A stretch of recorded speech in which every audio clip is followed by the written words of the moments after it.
Most people don't do their hobby as their profession. Like, this is my hobby. Yeah. This is my passion. This is what I love to do. I love building businesses. This is fun for me. Never, ever be at the mercy of something else. It's why I'm the best at my craft. I don't even want to be at the mercy of my own employees. It's why I got my hands in absolutely everything. I started getting D's and F's in 4th grade. I consciously walked into 4th grade and said, I'm out. Top 10, I got a top 10. Got my motivation high for my top 10. Gotta learn from the wise women and men. All my life, like 9 to 9. For my top 10, top 10, 9 to 9. This one's for my top 10. Need motivation? Watch a top 10 with Believe Nation. Hey, it's Evan Carmichael, and this channel was created to help you overcome the #1 challenge that is holding you back, a lack of belief in yourself. You watch these videos because you know there's something more inside you too. You have Michael Jordan level talent at something. So get ready to live your hobby, love working, and give value for free with Gary Vaynerchuk and my take on his top 50 rules for success to give you the motivation, confidence, and belief that you need. Enjoy. Okay, let's kick it off with rule #1. Live your hobby. Most people don't do their hobby as their profession. Like, this is my hobby. Yeah. This is my passion. This is what I love to do. I love building businesses. This is fun for me. Like, I'd rather be doing this than playing Fortnite. I'd rather be doing this than skiing. I'd rather be doing this than rock climbing, yoga, cooking, watching Game of Thrones. This is my hobby. And like, I keep telling everybody in the macro to live their hobby, live their passion, live their happiness. And I'm doing it. Yeah. Rule #2, love working. Me, my mom, and my dad make a joke that we're working dogs. My parents don't know how to relax. Our default is to work. We like it. It's our hobby. I like to work. I'm sorry. I don't want to go skiing. I do not want to go on a yoga retreat. I'm not interested in being on Twitch for 9 hours, unless I'm psychoanalyzing the framework of 14-year-old gamers. Rule #3, give value for free. I'm an aspiring chef. I'm in culinary school right now. I'm trying to make a side hustle sharpening knives. I love this idea. I'm gonna give you a tremendous piece of advice that too many people that are ideological and don't actually play in the game push against, but I believe in it the most. You should go sharpen knives for 5 restaurants for free. For free, okay. Yep. Like I spoke for free for the first 13, no, actually I got paid for the first one because that's how it also, for 13 of the first 15 times I ever spoke, I spoke for free, including paying for my flights. It's one thing to do free work, it's another thing to do free work with heavy strategy. When I do free work, I try to think of 2 things. How much exposure is it? Like Tyler will tell you, sitting right here, one of the only times I still do free work is if it's massive exposure. There are 49,000 people in the audience. I'm like, it's a lot of exposure. You know, like it's live on, you know, it's during the Super, like I'll pay somebody to put me in a Super Bowl commercial, right? Like when I get exposure, and that's where I'm at now. For you, when you pick these 5 restaurants, let it be the biggest restaurants in your 30-mile radius. Let it be the kindest.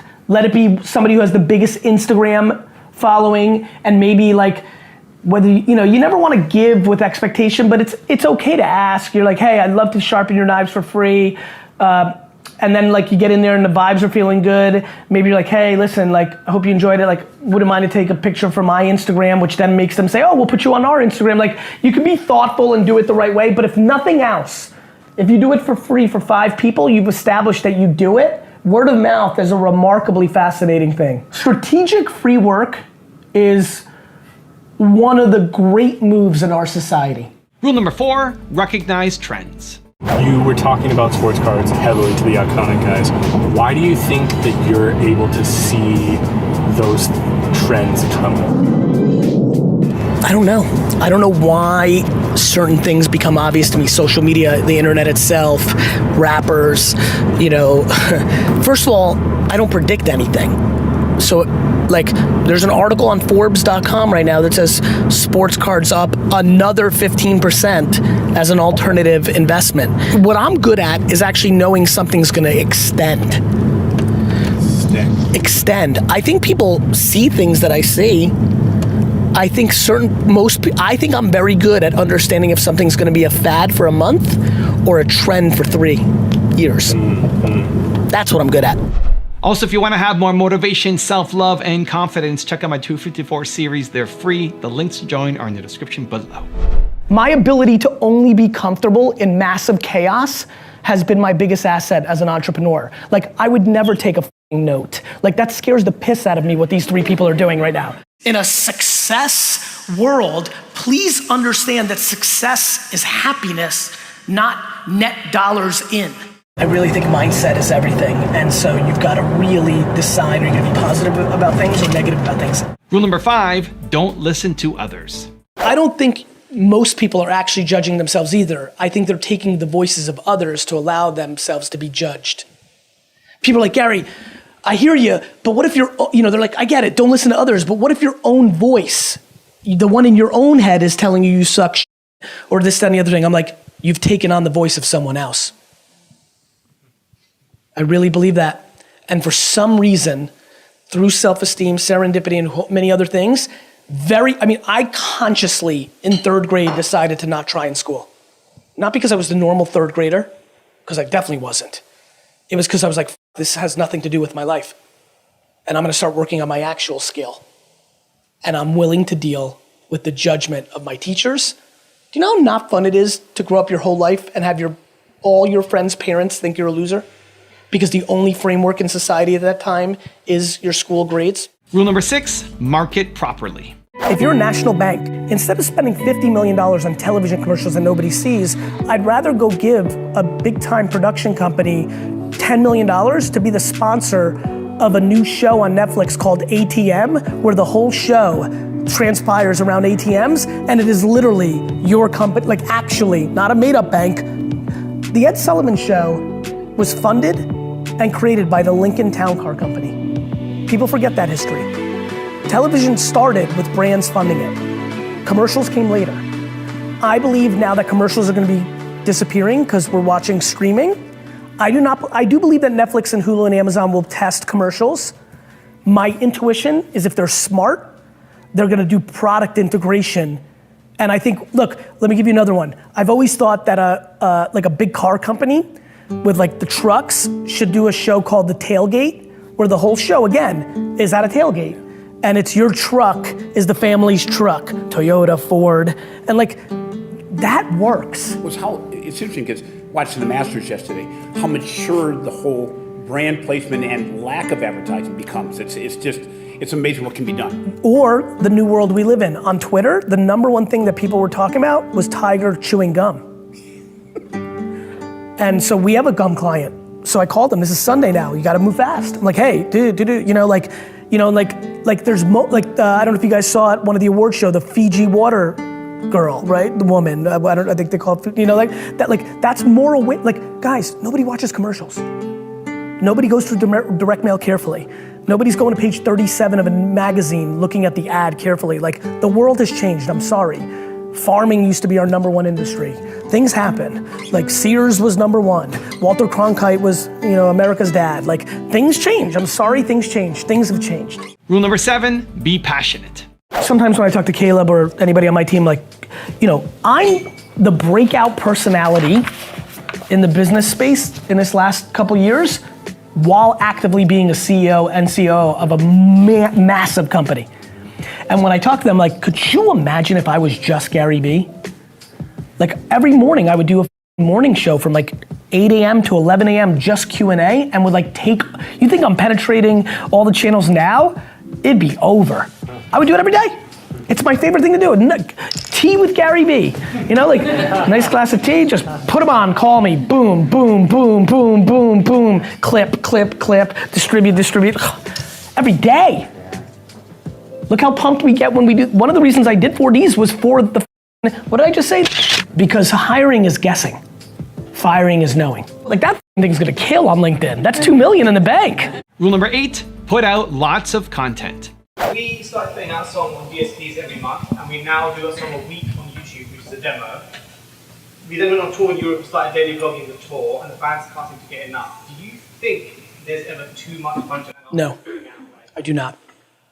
because I think the fragmentation of attention is different than 1984. Madonna could do too much exposure because there was only 37 places, and if she kept doing it, we would get bored. In today's world, there's so much, as big as I am, or as big as as big as like Drake is, it's so much fragmentation, right? Like you back to hip hop, you look at average 15-year-old kids, what they like in hip hop, like nobody knows who they are because they're all SoundCloud rappers, right? So like, I think, no, I do not. Keep putting songs out, and if they want them every day, you put them every day, and you block everything, the studio, everything. The music business is predicated on a singular hit that changes the course of your career.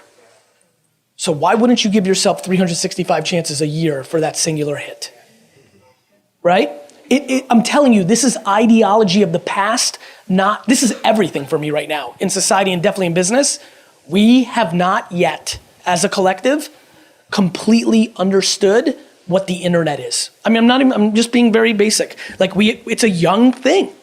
But just like the macro, brother. Like everything we do is predicated on a world that was predicated on print and television and radio. But now the internet's number one. It is. And so every rule goes the other way because distribution is not limited. Distribution was limited in the old world. So everything was formed around that distribution. In this world, it's in perpetuity, unlimited. So it becomes a game of best, not first. They'll never, And so, yeah, I think you should put out as much content as possible. Rule number 9, be brave.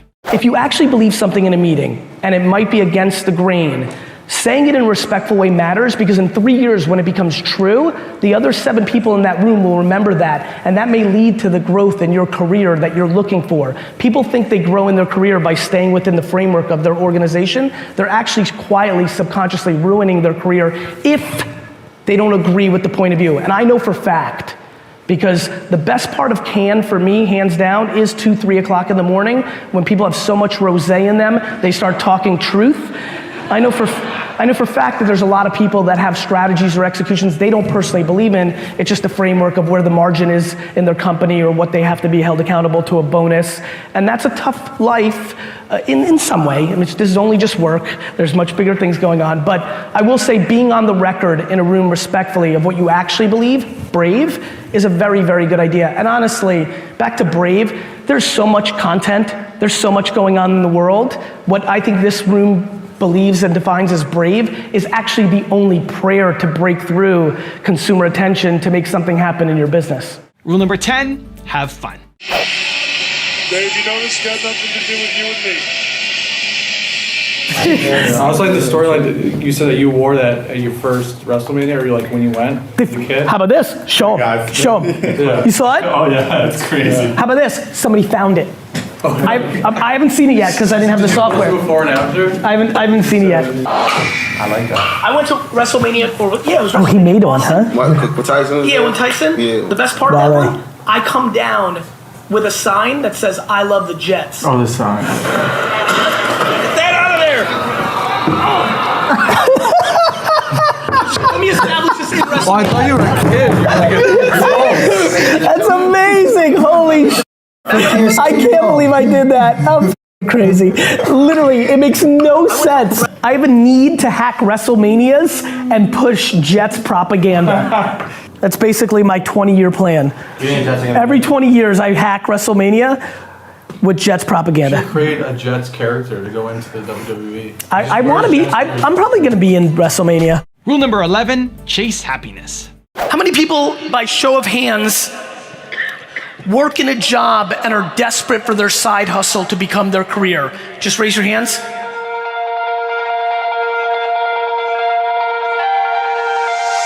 So many of you created golden handcuffs for yourself that aren't letting you leave your job because you need to make $130,000 a year now because you wanted 700 more square feet in your apartment, or you wanted a BMW instead of a Toyota.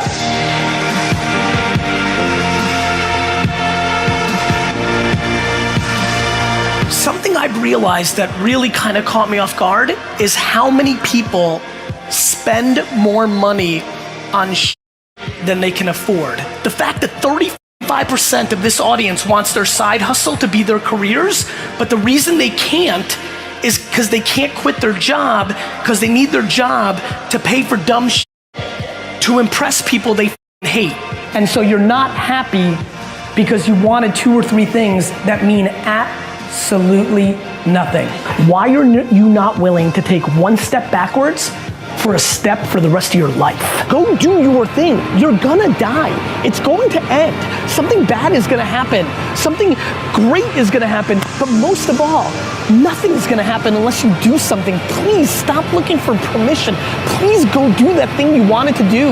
Ask that person out. Start that company. Quit that bullshit job.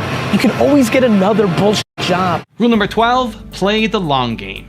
Most people start businesses to take the money out, to buy themselves things, which is why they never build long-term big businesses.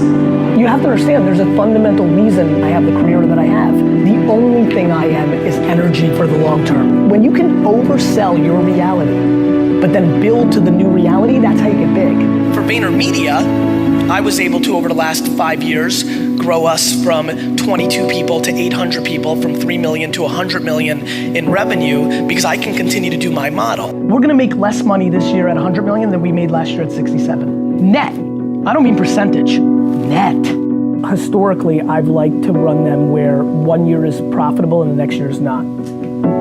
So the growth is there, but the non-profitable every other year was predicated on me being able to invest in people, advertising, or resources. More people, more capabilities, because I'm gonna take the whole pie. 99% of the market is short term. And the 1% that isn't and has the talent wins every time. Which makes no sense, because unless you're gonna die, you should only play long term. If you're gonna live to be in 2020, you might as well play to be in 2020. Rule number 13, be dangerous in everything. Never, ever be at the mercy of something else. It's why I'm the best at my craft. I don't even want to be at the mercy of my own employees. It's why I got my hands in absolutely everything. What if they quit? What if they get sick? What if they get bored? What if they win the lottery? That's literally how I think about everything. That's why I'm in everything. I don't micromanage, but I'm dangerous enough in everything because I don't want a point of failure. Your point of failure is called Google. They literally change it, no matter how evergreen and white hat you've been, they just might decide that video content is part of their macro strategy. Competitor has videos and apparently. So what I always think is when you got something working, always have a nest egg of 20% of your money and energy of building up other things that if God forbid your 80 goes to 0, you're on the course of being okay. Rule number 14, stop taking, start doing. People always say they're gonna do shit. The biggest epidemic in the world is people talking, not doing. And especially now, and people always do that, but now what social media does is expose people. It doesn't change people. All the hate in the system, that's exposing. Twitter didn't make you evil, you're evil, you know? And same with talking and not doing. Twitter, Instagram didn't make you waste time and not do. Don't delete your app off your phone and think you're being productive now. That's the byproduct of what's going on here. You're just gonna watch TV instead. You're just gonna play Fortnite instead. You're just gonna go to coffee shops and make pretend you're working instead. People always talk. Rule number 15, play smart. Today, with all the things that have happened to me, I get emails on Facebook from friends I went to high school with, often starting with, Gary, you're so lucky. I reply to every single one of them, all of them, with the reply of an opening line first. Jan, great to see you again. You look great. Kid's super cute. P.S. I am super not lucky. Let me remind you, Rick, remember when we graduated college and you went to the Jersey Shore every weekend and hooked up with chicks and drank beer? I worked. You know, when I was 22 to 28, I was making $35,000 to $55,000 a year, but I had no expenses. I didn't go on vacations. I didn't buy fancy things, so I saved my money. I saved my money, and then when I had hundreds of thousands of dollars. I didn't have millions. I had hundreds of thousands of dollars because I didn't spend anything, and then I started making $100,000 a year and $150,000 a year, and by the time I was 33, 34, when I had that opportunity, I still not bought a home. I was still in an apartment. I was 33 years old, and I was renting, and because I was saving cash to go on the offense. And I knew something would happen one day, and it did. And so when I had a chance to invest in those companies, I put hundreds of thousands of dollars, not millions, but those hundreds made millions, made tens of millions. And so That's it, nothing crazy, I didn't have any crazy advantage. There's a lot of people that make $55,000 a year when they're 23. The problem is they go to Coachella and they want to buy a watch and they want to buy a BMW, and I didn't. So I ate shit for 13 years, and then I had a moment and I struck. Rule number 16, be a great leader. I stood in front of this company in September and rolled out a new vision called the Vayner Volume Model. 98% of them thought I was out of my mind. Okay. Didn't believe in it at all. Thought that I'm like the crazy founder and like I'm silly, but like when it becomes real, this, so lead. Anytime you have full buy-in from your employees, you're in a dangerous place. Just make the video after hours. Why do you say that? So let's say it means that there should be some sort of friction from somebody who's leading up in front and sees everything and is driving a company versus people that work in it who are in the, like, they're different. Like my job is to be like, oh, there's an iceberg. I'm gonna move this way. And everybody who's downstairs is like, what do you mean? The water's been super clear the whole time. I'm like, no, there's an iceberg. But they're in the basement. Yeah. They're like, it's been such a nice ride. Like this has been so smooth. Leaders need to understand what's happening next. Employees are executing on the current and overvalue the past. Rule number 17, keep at it. Being best always plays out in the end. It just takes longer. It's true. You understand? Keep at it, yeah, I mean, I think right now in this world where everyone's like such in a rush, right? Like just, in a rush for success, like if you've really got those advantages and it's something that you've always been into before it was cool or what have you, you just play it out, you just run that marathon. Rule number 18, stay the course. For building my brand out, we're gonna have a second location that we're opening. For building my brand, best way of going that is the same thing you're doing now. Just stay the course. Stay the course. That was literally the video I posted yesterday on Instagram. I've been saying for the last 6 months a lot, randomly and shit like this. I don't understand how people understand that the thing that you did to get you there is the thing that gets you to the next level. But people think once you get to a level, now you gotta change it. Yeah. I think that's when you gotta double down on it. People change once they get some level of success. Like, notice my reactions. I'm like, whoa, you gotta spend more. Second location, same. It's very funny how humans work. Like, they find something that works. This is like in health and fitness, this is in business. And for some reason, there's this need to find something else when you've just shown yourself what works. Yeah, it's like, am I missing, there's this insecurity, am I missing something that could be better when something's clearly working? I always think of, I don't know why this is the analogy, I always bring it up. It's like a fruit from a tree. It's like, here's a beautiful, huge orange tree in the back of your yard. You're pulling the orange and you're only squeezing like 30% of the juice out. And you're like, this is delicious orange juice. And you're like, should I grow an apple tree? I'm like, no, like squeeze more oranges. Rule number 19, get practical. Say you have under right, you don't have 300, a lot of, it's under 100 even. No, this is like my whole mantra of like garage sailing and everything. Like for example, if this conversation was happening in October, I would have been like, Caleb, please buy 2 Giannis rookies. They're $170, they're gonna go up. They're $450 now. So you take that, now you got 1,000. Now you're sitting here today and I'm like, okay, 1,000. What would be like my number one thing to do at 1,000? Right this second, 1,000. Probably I'd probably buy Lukas for 50 a piece, buy 20 of them, and sell them for 75 a piece in October when the season starts. It's just guaranteed. You might want to take a risk on Darnold. Baker's $100 base rookie, Darnold's 40. And like that just doesn't make any sense to me.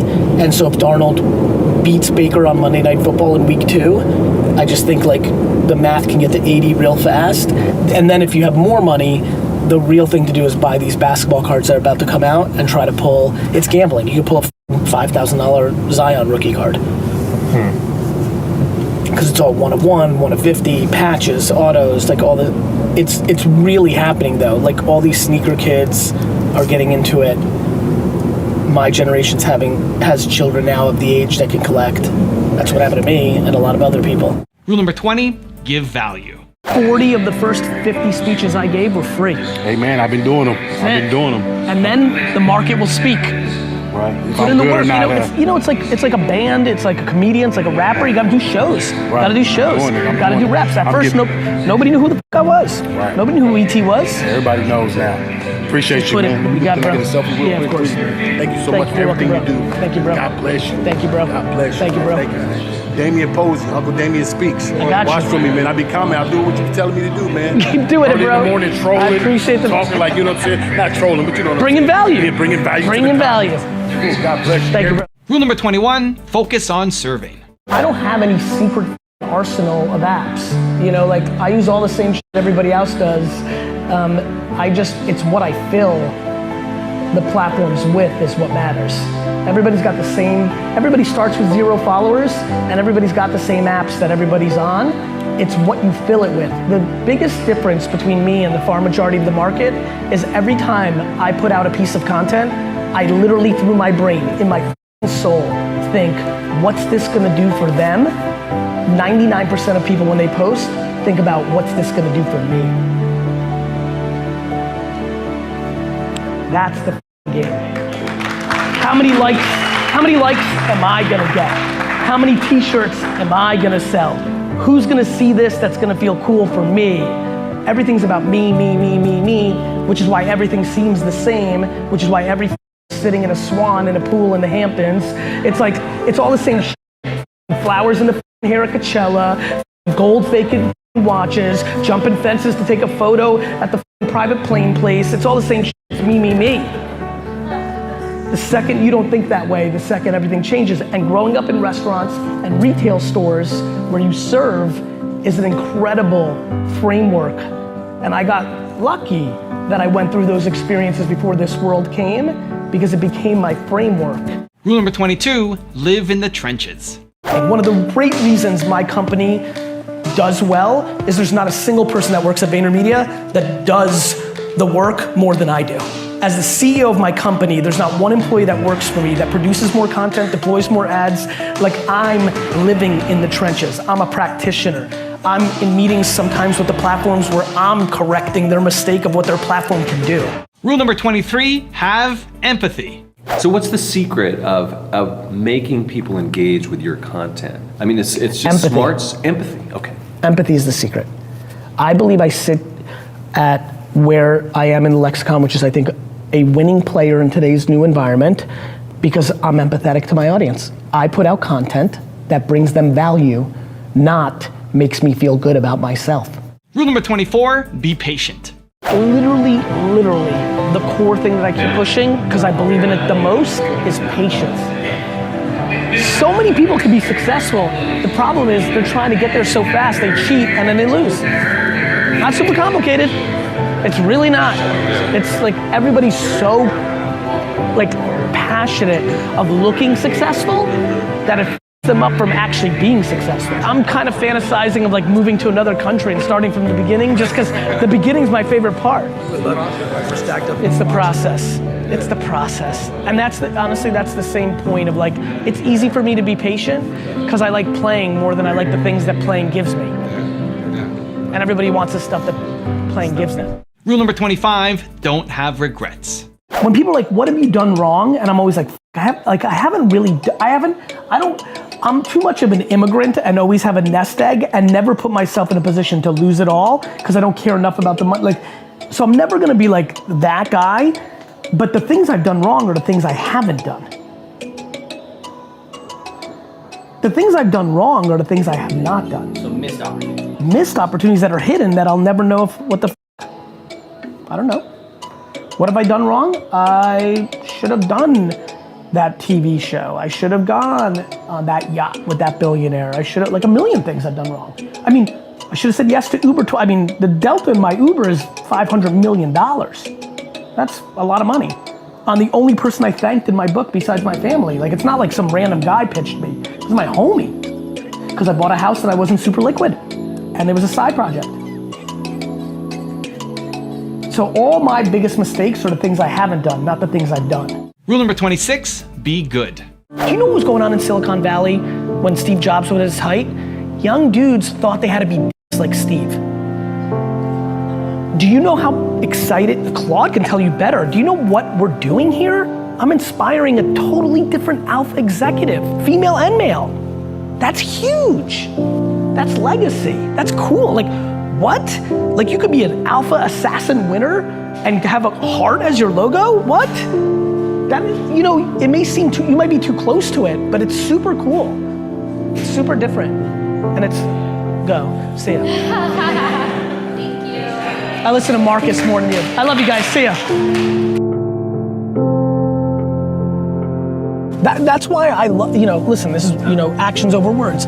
I'm very much a good guy and want to like do a lot of nice things, and I'm also want to buy the New York Jets. Like, you can have, you can be, you know, and I think that's where people are getting caught. They feel like you either have to be an alpha businessman and kill everybody and ruthless and terrible, or you need to be a hippie. And I'm like, why can't you be both? Like, why can't you succeed by being good and being a good person and being a good operator and successful? It's kind of like how I think about athletes. Athletes are allowed to be really tough on the field, trip you and rug it back, you know? And then when the game's over, you how's your family, share jerseys. But business people, that's how I think about it. When I'm making business decisions, I've gotta, you know, I've gotta win. Rule number 27, find strength in adversity. We have the highest rate of suicide amongst kids. I'm talking 18-year-olds and younger. My two cousins. Is that a poverty issue? Is that It's a poverty issue. It's a self-esteem issue because they see. To me, it's like they see things on social media and their life doesn't mirror that because still dirt floors, walking outside to use the bathroom in the middle of South Dakota. But to your point, like the thing that really matters is like, look, no television didn't give them images either, right? Like the current state is your Instagram feed. It used to be MTV Cribs. It's all the same shit. It's either you're good with what you've got or you're not. It's either that you've got FOMO of what somebody else has or not, you know? Which is why it needs to become an insular game. And so you have these kids that see this stuff. This, you know, I apologize, but you've got me. The thing that, you know, the thing that you said to me, and which means that we both understand, is our humble beginnings is our strength. Yes. We have to. My big thing with the internet is like, so when I came up, I'm 43, when I came up the business world, because I was such a student and I didn't come from the right pedigree and I didn't go to Harvard or I didn't go to McKinsey, I was considered to have no chance of success, like flat out. Like that was just the rules of the game. These kids, the kids in dirt floors right now in South Dakota on an Indian reservation, the internet allows them to actually have a chance. It does. And so my big thing is I now believe that the have-nots actually have a bigger advantage because I think the haves are entitled and soft and actually more macro insecure. Like the kid who's got the best passes to Coachella and a BMW and their parents bought their way into a great college, they're hurting inside more than people realize. Because they actually lose no matter what they achieve, they didn't achieve it, their parents put them on. Us, though we suck and we studio apartment, 6 family members, third floor, but if we achieve, it's us. And with this? Rule number 28, master one thing. Oftentimes I reference Mariano Rivera when I talk about my career. Mo. Mm-hmm. Mo was one of the great closers in baseball history. And at the end, knows that. He's a big Yankee fan. And so you're gonna appreciate this. He had one pitch. He was solid at everything else, but he had this one pitch, and besides Edgar Martinez, literally nobody could hit it. And that's who I think I am. I'm good at other things. I'm a good COO, like I can operate. That's why I have businesses. I'm very good at HR. I'm good at PR. Like I'm good at other things, but I am, this is now me talking about myself, but if you ask me, I think I'm remarkable at understanding what humans are actually doing before the masses understand they're doing it. Right? I understood that online dating in 2001 was gonna be mainstream. That wasn't obvious until 2011, right? Or 13, or whenever Tinder really took hold, right? And so, what I mean by that is, I built Wine Library on the back of email and Google AdWords. Mm-hmm. In 1997, no liquor store in America thought it was a good idea to build up an email newsletter versus the catalog that they could send in the mail. Got it? Right, yeah. In 2001, I bought every Google AdWord for every wine term, and nobody was bidding me up. Rule number 29, be a marathon runner. I'm incapable of being a CEO of a publicly traded company, so no, we will not. Yeah, maybe Elon Musk should have said something like that at one point. You know, I don't know Elon well enough, and I know he's a character. I'm not incapable because I want to curse on video. I'm incapable because I don't know how to run a business that needs to perform financially every 90 days because I'm a marathon runner, not a sprinter. I don't want the cash infusion to buy a boat. I want to enjoy running a company, and I need independence as an entrepreneur, and so I'm not willing to give up my independence for $400 million up front. Rule number 30, add value. I'm just starting. I have my YouTube channel. I'm just having trouble like producing new content all the time. I would highly recommend documenting versus creating. Okay. When you get into ruts, Yeah. just do a day in the life or just something. But like when I do vlog type of content on my channel, my views are going a lot more down because Then what? then like if I'm doing stuff on, because I have an audience of programmers. Yes.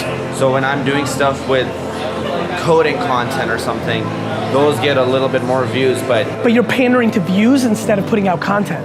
That's true. If you're not inspired to do coding content, you're not gonna put out anything that day. Right. I'd rather you film yourself drinking a cup of coffee and maybe talking about the story of why you started coding in the first place. That's true, yeah, because you know what big problem I'm having is that I don't feel like really coding that much anymore because I'm focusing on running the business. Yeah, talk about that. I'm not really related to the audience. When I first started doing business videos instead of wine videos, my views collapsed because my audience was wine people. Yeah. But then I just built it back up. You can't live your life predicated on how many views the video is gonna get on YouTube, right? Okay, so I'm just trying to, so yeah, that's important for me to understand. It's the biggest important thing for content producers to understand. Everybody's getting caught up in likes and subscribers instead of actually living their life. Well, okay, so here's the thing. I also have, you know, in my mind, I'm running a business as well, so I'm trying to get so it's not just likes and subscribers, I'm trying to cultivate a community of developers who are then also purchasing our products. Well, then then you gotta bring them value. Right. Then every single thing that you should be putting out has nothing to do with likes or subscribers. It should be like, what in the world is gonna help this developer? And you have to make that content with the expectation of them never buying your product. Right. Then you'll grow. Yeah, that's true. I know. You know how many people I've changed their lives and made them millions of dollars and still haven't bought a sneaker or a bottle of wine for me? And it doesn't bother me one bit. Rule number 31, have self-awareness. Entrepreneurship is scary, and you have to fight against the system, and you have to see things others don't, and you have to challenge norms. And I quit school in 3rd grade.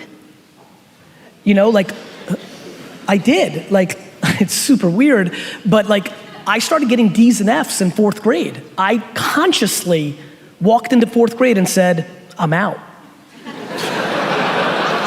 I did. And it was mainly because for who knows why, and I really have no answer for this, but I just remember, 4th grade, you're a babe. I'm looking at like other, it's crazy to me that I actually had the thought process of, this isn't for me. I know who I am, I'm gonna be this, and I don't care about the periodic table. Rule number 32, make sacrifices. You don't wanna go to college? You don't have to go to college. You don't wanna be a doctor? You don't have to go be a doctor, right? But that also means that if that's what your parents want and that's what they're willing to pay for, you can't be like, hey mom, you know how you're gonna give me $80,000 to go be a doctor? That's what you want? Well, I don't want that. I wanna be a painter, so give me that $80,000. That's not how it works. Yeah. You have to leave that on the table. That money, that infrastructure comes with that ambition. Like if you want that safety and that money, well that means you're gonna be a lawyer. If you wanna be a motorcycle racer, that means you're gonna live in a studio apartment with 19 friends. People ask the dumbest shit. This kid the other day is like, Gary V, but how do you do this in the Bay Area? It's so expensive. Like, you moved. You don't live in the Bay Area. You have a choice. People are like, Gary, what the f? Like, you're trying to pay $14 an hour? How do you survive in New York City? I'm like, you live in Queens and you take, like you can do anything. You have options. People aren't willing to sacrifice for what they want. Rule number 33, love the game. I do not care about money. I love the game. Like, people buy dumb shit. Like, lately people have been coming at me a little bit. It happened this week, and they're like, wait a minute.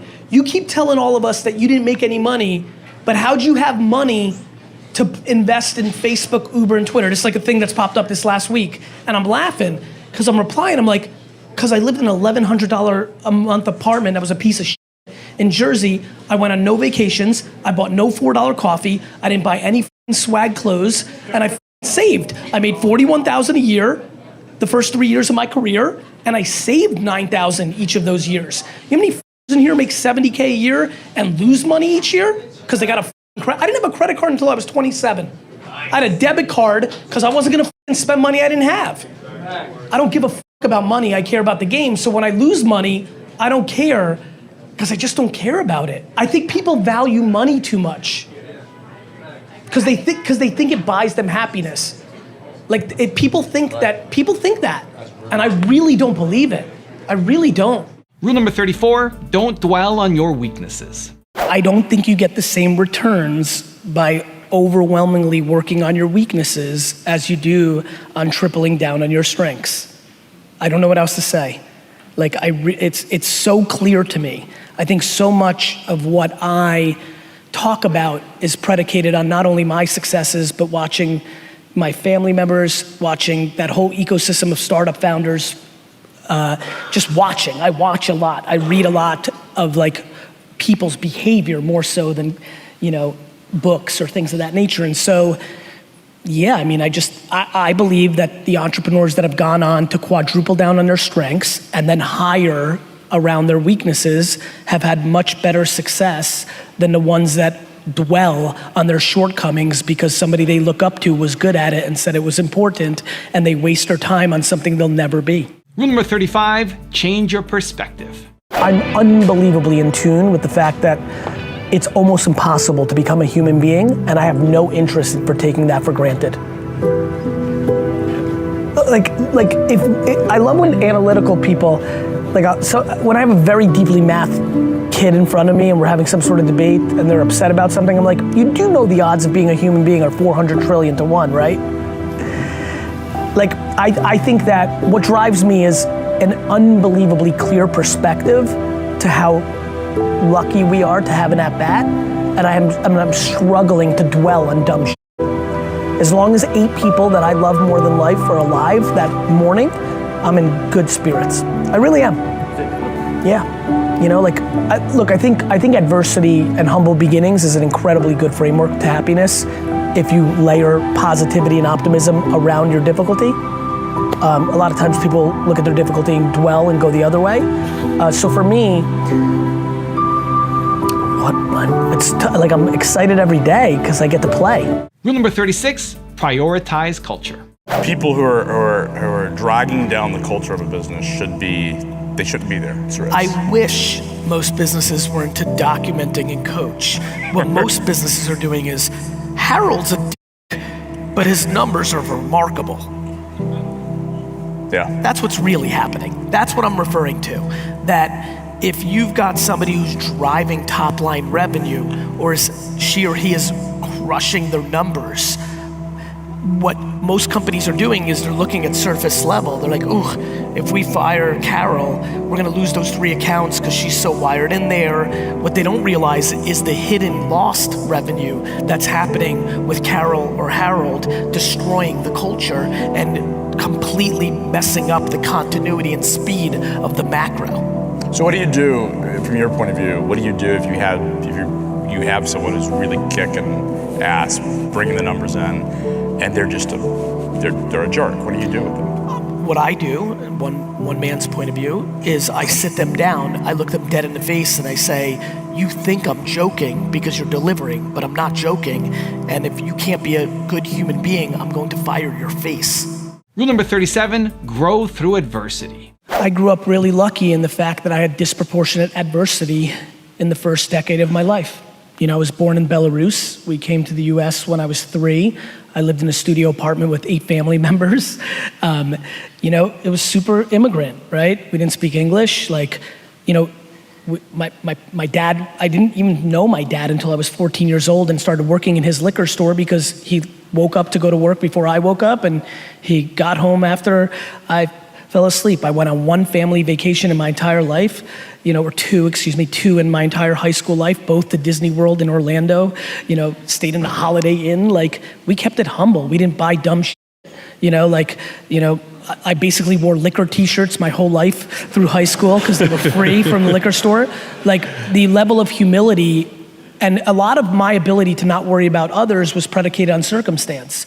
And I really think that I'm the beneficiary of very good parenting and very lucky circumstances. And those lucky circumstances in my mind was I was never handed anything ever, ever.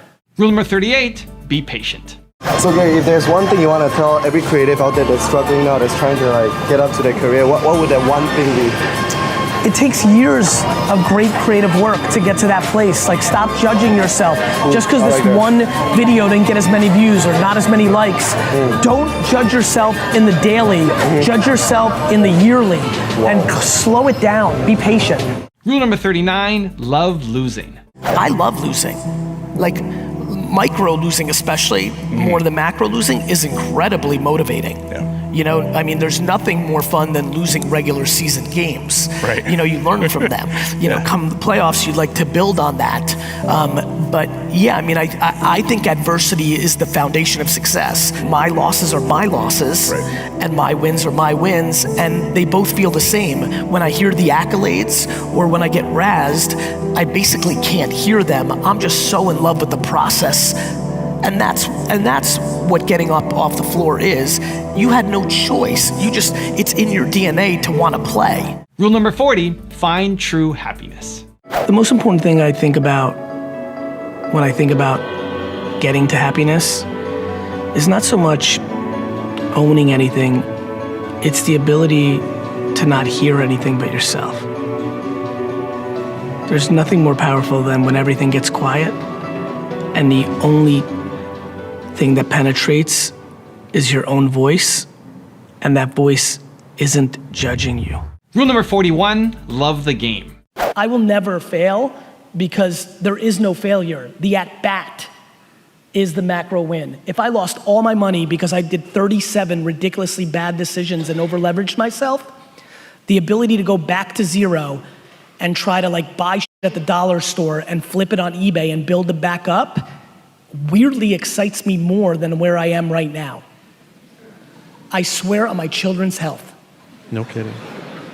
The thought of going to zero, having all of you judge me as, see, he wasn't as good as you thought, and then rising back like a phoenix and sticking it in your face excites the shit out of me.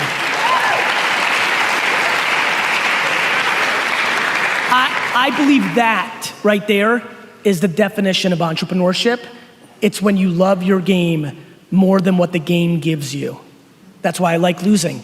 The game told me I lost. Respect to the game. Rule number 42, get comfortable with judgments.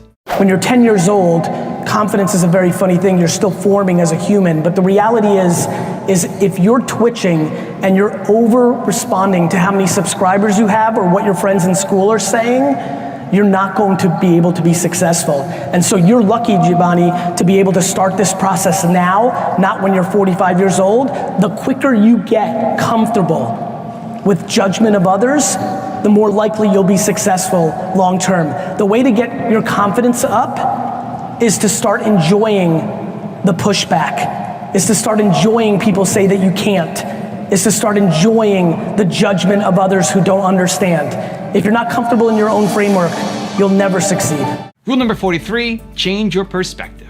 And I think the thing that I'm conscious of is off the screen, I'm real happy too, right? I think one thing that's really been interesting is as awareness around an individual grows, a level of responsibility comes along with it. I'm definitely at a point right now where I'm really being thoughtful of look, there's a lot of eyes on me, and a lot of people who are not happy are putting their eyes on me, and I'm helping them through that. And I need to be hyper sensitive in my own self of articulating things that I'm unhappy about, But what's been really interesting is I've been really on this kick for 6 or 9 months.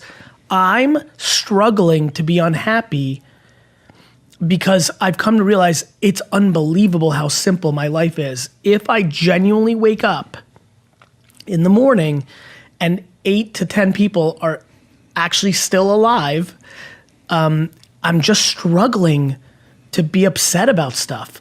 I don't know what else to say. I struggle with, my perspective on life is very simple, which is it's such a blessing.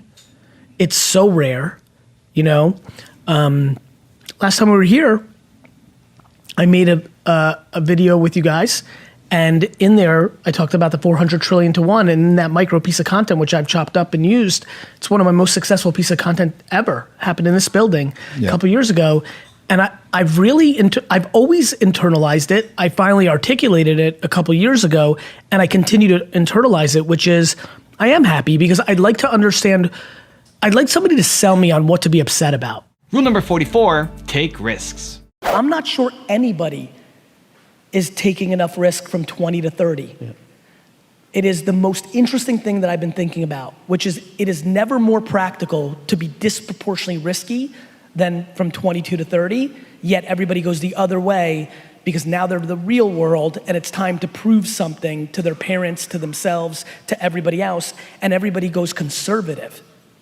It is a huge mistake. We need to flip it upside down. Everybody should go ham from 22 to 30 and do a ton of ridiculous shit and figure themselves out. But on your own dime, not your parents. There's the parents clapping. So how I think about it is you should go and be rogue and get to know yourself and taste shit from 22 to 30, but you have to live by the ramifications of doing that. And the cost of entry of that is living with 4 people in a studio apartment, eating dog shit food and not having fancy shit. When you go and do that, but you're being subsidized by your parents, then you're living in a fake environment and you're super. Rule number 45, chase attention. We're really into a new era of opportunity. You know, to me, the white space that technology continues to create and always will is really a thing that most businesses and people struggle with, because the reality is that most people think about things based on what has already happened instead of being able to understand what's about to happen, which is ironic because what's about to happen is already happened in history many times over. It's just you have to understand the pattern recognition and deploy it against the current state. And so for me, if you understood that jargon, for me, what is really interesting is that no matter who you are in this room today, the one thing I know we can talk about is attention of the person you're trying to reach. My entire career, I've come to realize, has been pretty simple. I've been chasing the attention of who I'm trying to reach, and that has worked for me since I was 6 years old. You know, probably my favorite entrepreneurial story for me, about me to myself, like in my own head, is when I started my lemonade stand business, I manipulated my friends to work the lemonade stands themselves. I kind of scoured the streets of Edison, New Jersey. And if you think about how sick or interesting what I'm about to say is, it was interesting to me. It was fun for me to stand on the grassy knoll or on the corner and spend hours watching cars drive by to try to figure out which tree or which pole was the best one for me to put my lemonade sign on to sell more lemonade. That was intriguing to me. That was exciting for me. And 37 years later, I stand here in front of you in the same place, which is, where is the attention of who I'm trying to reach? I've now lived, 2 hardcore careers that really map this room. The first 15 years of my career was hardcore consumer, right? Brick and mortar store, internet business at scale. I built Wine Library on the back of email marketing. How many people here have done or do email marketing in their careers? Just raise your hands. Just hi, please. This is just gonna be fun for me to say. Like in 1996, I had a 300,000 person email newsletter that had 93% open rates. And I built my dad's business from a $3 to a $60 million business in a 7-year period with no cash infusion, no VC, not even a credit line. And it was because I made every penny work like $1. And in 1996, that was actually having a website when everybody else was sending catalogs in the mail. That was having an email newsletter, which, you know, for the kids in the room, like, you have to understand, like, people thought the whole internet was a fad, let alone email marketing, right? And then later, the one that really scaled me, which was the day Google AdWords started, I bought ads at 5 cents a click and owned every wine term in the world. And it's really interesting, at some point I'm gonna mention this. I would argue that one of the things that drives me tremendously is the great miss of my career during the great success of my career. I was so right about Google AdWords, but I'd never been through a pattern of buying very underpriced attention at scale that I didn't spend enough money on Google AdWords. Like when some of you, and I know some of you that I know well, like when you hear 3 to 60, I'm very proud of that, but genuinely, I know I left 100 million in revenue on the table because I did too much direct mail, radio, television, outdoor, a mix of media. When it's funny to say this in Vegas, I don't play poker, but there's something that's very easy to understand. When you have the best hand and you know it, you go all in. I knew I had the best hand with AdWords. I just didn't, like, let me rephrase, in hindsight, I had the best hand. I knew it was great, I just didn't know how great it was. And so you can imagine when consumer, mobile, social, internet came along, the pattern recognition that I learned about email, which then became about Google AdWords. Then I started legitimately one of the first 10 long form YouTube shows in the first months of YouTube, which was a 20-minute show of me tasting wine. Best gig I ever had in my career. I sat in front of a camera for 25 minutes, drank 4 bottles of wine, and it completely changed the course of my career. Rule number 46, be accountable. Like, I think that's right, but I think right now we're in a very convenient state and everybody's throwing around judgment and blame like it's free. And we need to, I feel a huge sense of responsibility to articulate accountability, lack of entitlement, and positivity because I believe in it. Yeah. And I understand, by the way, it's funny, there's a very interesting thing going on here right now, which is there's an extraordinary amount of people that are content or happy, they just don't communicate, right? Like negativity by nature is louder, has always been. Your grandmother who's miserable was louder than your grandfather who's content. The problem is now words are being documented at scale. This has always been the way. There's nothing different right now. It's just that we can't look at our grandmother's tweets. If we could. I mean, my grandmother was one of the most super negative people I've ever come across in my life. In my life. Just unbelievably negative. Everything was negative. Every good thing that happened was a conspiracy theory. And I used to be mad at her, and then I had to remind myself as I got older and more thoughtful, I'm like, this is a woman who lived in the Soviet Union, who went through World War II, and who saw some shit, and who lost her husband, and who had because I knew my great-grandmother too, had a negative mother. And like, you become more empathetic as you become more thoughtful, but It doesn't take away from the fact that my grandma would have been spitting venom on Instagram if that shit was around in 1957. And so, like, I think we need to get into some real conversations, and right now, the conversations are lazy. Social media is bad.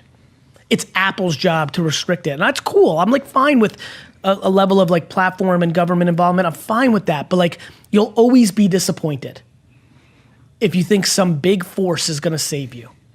Yeah. You'll always be disappointed. So just solve it for yourself. Rule number 47, ignore the opinions of others. Let me tell you something about the market. The market is incredibly talented. You are over analyzing their inability to not know the truth. You mean the market? The net market. People leave comments on my all the time and always did too. People spend their whole life because they're hurting People love to tear down things out of their own pain. You have a human or 2 or 5 or whoever this group is, most likely a very small group of 1 or 2 people, who are so hurt. It's their life mission. But I'm going to try to help you. They have no say. Any person that believes their anonymous lies is not a piece of business that you want anyway.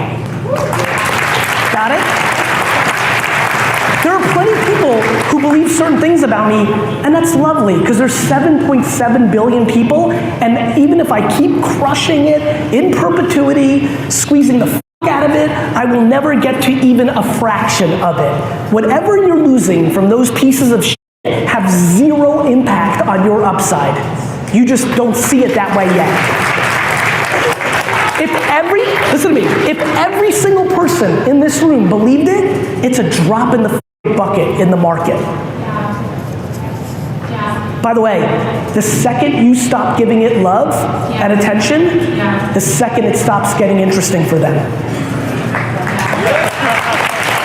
You're giving them the leverage.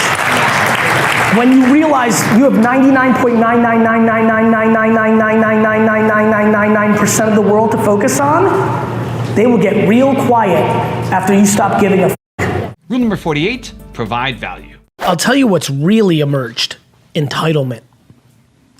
I was parented in a really, and my circumstances put me in a place where I just don't think anybody owes me anything. Not society, not the government, not people I do nice things for. That's a killer. Yeah. People struggle so much when they do something nice for somebody, they think that person owes them something. I'm desperately trying to give more value to every person I ever cross paths with and never ask for anything in return. That is literally the framework of my life. My great hope is that I can bring more value to people than they bring to me, and I'm never in a dire situation where I ever have to ask for anything in return. Rule number 49, don't let failure stop you. Tell us about failure and why it's important to fail. I love it. Yeah, because you mentioned that you love it. I love it. I like micro failure. I hate macro failure. Like, death of your business is bad. But to me, you know what's funny? I'll use a boxing analogy. My favorite boxing, I watch a lot of boxing. I think boxing is a very interesting, and I'm super into mixed martial arts, but I grew up on boxing. I understand it better. And I like watching it because there's so many things that happen in boxing. First of all, what I love about boxing is there's nowhere to hide. You know, like, it's super interesting, right? There's nowhere to hide. Number 2, there's a scenario in boxing that I love the most. For some reason, there's nothing more interesting to me than watching somebody get knocked down in the first round and then go on to win the fight easily. It's an interesting psyche, right? And I like that, and this is what I'm thinking about it, which is like, here's what's bad in boxing and in business. Going into a fight, getting knocked the f*** out in the first round and losing the match. Bad. Getting knocked down and then having the adversity to readjust to what you got caught on and navigating it to easily win a fight is remarkable. That's how I think about entrepreneurship.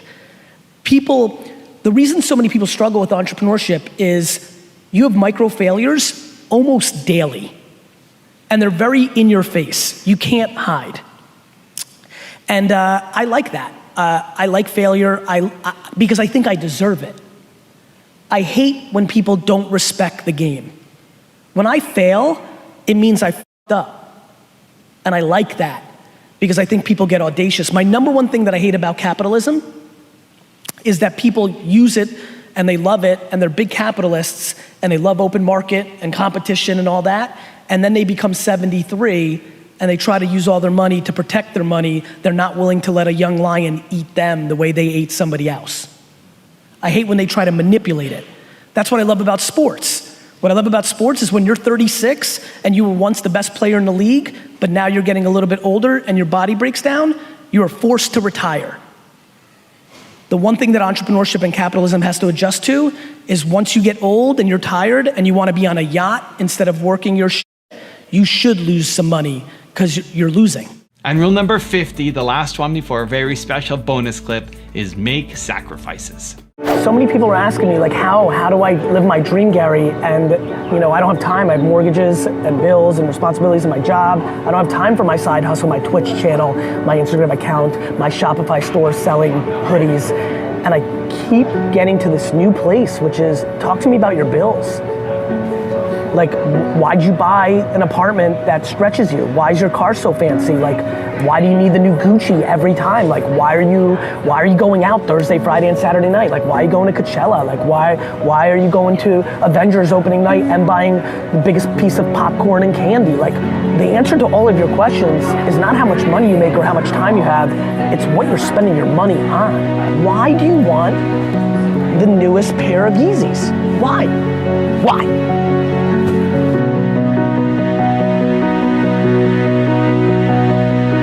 You're not entitled to your dream. You're not entitled. Nobody's entitled to be an amazing dancer. Nobody that tours the world and gets to dance and open for Beyonce and make $580 a year and live it and go to Monaco on the weekends. Like, it's not how it works. Everybody starts at zero. Some people start at different places, but anybody who does it for themselves has to sacrifice. Like, yes, like, move. Like, my city's expensive, move. Like, my car payments are high, sell your car and buy a piece of shit car, take the bus. This is dreams we're talking about. We're talking about dreams. We're talking about, like, I want to be a professional gamer. We're talking about, I want to get paid $200,000 to give a speech. We're talking about shit that isn't normal.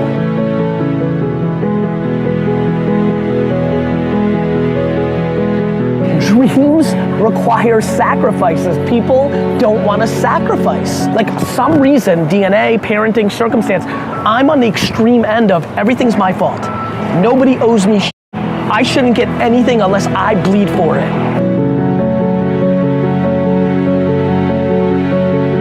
It's one big framework, D-Rock, of like, of self-esteem, lack of self-esteem / insecurity, entitlement or accountability.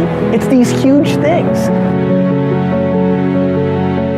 I'm not judging people other than I'm asking people and I'm bringing up a different debate that isn't being talked about a lot, which is, why do you want to go to Coachella?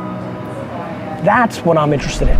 Now I have a special bonus clip from Gary on how to master your craft that I think you're going to enjoy. But before that, it's time for the 3-point landing questions. Let's go from just watching a video to taking action. Here we go. Question number 1, what does true happiness look like for you? Number 2, what's the one thing that you need to master? And number 3, where do you need to stop taking and start doing? And if you promise to take action after watching this video, give me a #believe down in the comments as well. We don't just watch videos here, we do something about it. So write #believe, keep that promise to yourself, and then get to work. I do not think anybody who goes to college and studies entrepreneurship can beat me in entrepreneurship. That doesn't mean it's right. And it's just kind of how my brain works. Like, I feel like it's a craft. Like, I don't think like, I think of it as we have not defined entrepreneurship properly. Here's why. Again, I absolutely believe people that go to school for entrepreneurship can get better at entrepreneurship from that process. I desperately believe that entrepreneurship is a talent similar to singing and playing sports. And I think that I'm on that spectrum, and that gives me confidence in this one little narrow thing of entrepreneurship, because while everybody else was studying in school and like playing sports and doing whatever they were interested in, I was constantly entrepreneuring, right? And so I just have so much natural ability and so many years of practice that I feel like I'm on the extreme, and that's why I'm confident about it. Evan, thank you so much for having a couple seconds and being able to tell the Believe Nation a little bit about Empathy Wines. It means a lot to me that you would take this valuable real estate and time on your channel to give me some love. It means a lot. It's just good karma points, and so you're awesome. Thank you. Believe Nation, if you're into wine at all, go to empathywines.com. My whole career's work was poured into producing a wine that rivaled $40 to $60 wine for $20 a bottle. I'm just super excited about this subscription-based wine business. You can order 3, 6, or 12 bottles in subscription form, rosé, white, red. If you search on Instagram or Twitter, you will be blown away. People are literally like, I don't even like Gary Vee, but the wine's good. Super proud of the effort. Thanks, Evan, for the time. Wishing you guys all happy and healthy. If you want 10 more rules from Tony Robbins, check out the video right there next to me. I think you'll enjoy it. Continue to believe, and I'll see you there.